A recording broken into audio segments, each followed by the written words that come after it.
मोहम्मद पैगंबर साहेबांचा आज जन्मदिवस म्हणूनच आपण साजरा करतोय।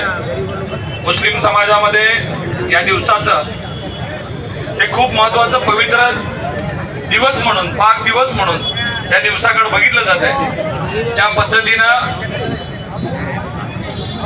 दोन ईद असतात त्याच पद्धतीनं याही दिवसाला मुस्लिम समाजामध्ये तितकंच पवित्र दिवस म्हणून आपण साजरा करत असतो।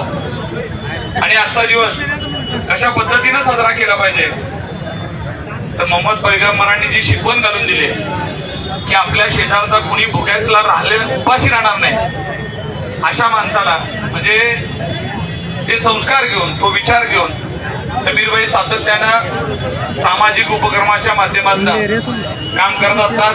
त्याचाच भाग म्हणून आज सर्वसामान्य घरातल्या ज्या काय आमच्या भगिनी असतील, जे काय लोक असतील, त्यांना खाऊ वाटप असेल, धान्य वाटप असेल, ब्लड कॅम्प असतील, या विविध सामाजिक कार्यातून समीरभाईंचं काम आहे। समीरभाईंच्या पाठीमागं त्यांचे आज हयात नसलेले आमचे आरिफभाई, आसिफभाईंबरोबर आम्ही काम केलंय। काँग्रेसमध्ये असताना त्यांच्यासोबत त्यांचा सगळा म्हणजे धर्माजी भोसले साहेबांबरोबर ते भावाप्रमाणे, सावलीप्रमाणे राहायचे, त्यामुळं मला त्यांच्यासोबत राहता आलं। आणि त्यावेळेस या भावाभावाने सोलापूर शहरामध्ये कशा पद्धतीची माणसं जोडलेत आम्ही जवळून बघितले। सगळ्या वेगवेगळ्या जाती धर्मामध्ये त्या दोघा भावांनी माणसं जोडली